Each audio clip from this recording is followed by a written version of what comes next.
It's lunchtime, and the cafeteria is jam-packed.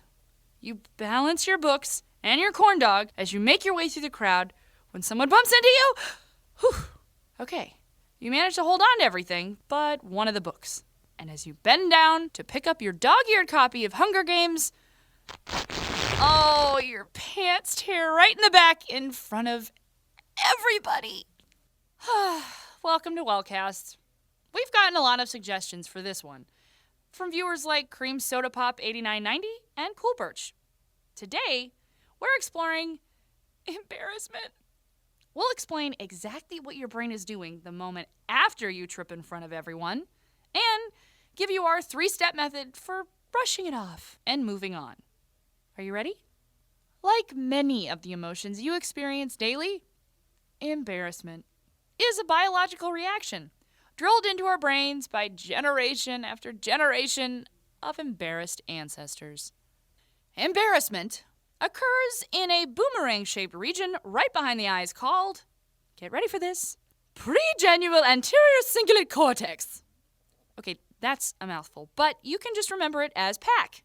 You know, like, pack my belongings, I am moving to Canada and never returning. I am so embarrassed. Researchers at UC Berkeley discovered that the PAC lights up whenever someone's embarrassed. They did this in an experiment where they forced subjects to, get this, sing the Temptation song My Girl a cappella and then watch a video of their performances. Cruel, right? Activity in PAC shot up and corresponded with sweaty hands, racing heartbeats, and general expressions of, oh my God, this is horrible. That's where we come in. It's time for our 3 tips to getting over embarrassment. Step 1. Force yourself not to be the center of the universe. You need to convince yourself that whatever just happened isn't as big a deal as your mind is rapidly making it. Odds are it isn't. In fact, there's a tested scientific principle called the spotlight effect that states that other people don't notice nearly as many of your guffaws as you think they do.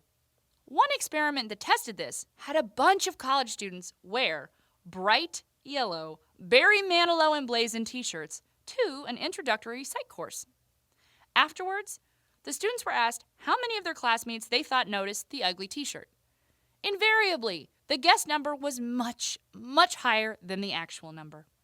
So, first things first, take a deep breath and repeat the mantra.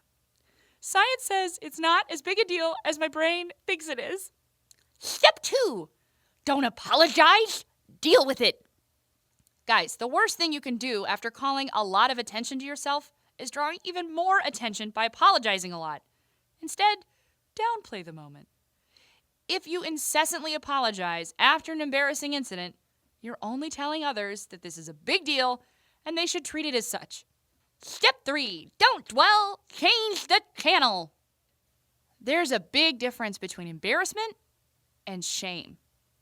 Embarrassment is often a natural and unavoidable reaction to an awkward circumstance. But if you continue to fixate on what happened, replaying the moment over and over again in your brain, the embarrassment can turn into shame and anxiety. You don't want to carry that around with you. Instead, imagine your mind as a TV and the embarrassing situation as an obnoxious sitcom that's forever in syndication. Change the channel and replace that awful sitcom with something positive. A good memory or a joke or a book that you read that you really liked. Anything to get rid of that junk. Let's recap. Embarrassment is a completely healthy reaction to an awkward situation. Force yourself to remember that this is a big deal in nobody else's eyes but your own. Don't apologize. Instead, try to downplay the moment. And don't replay what happened over and over again. Change the channel. Tweet us at WatchWellCast, email us at watchwellcast@gmail.com, or leave a comment down below. We'll see you next time.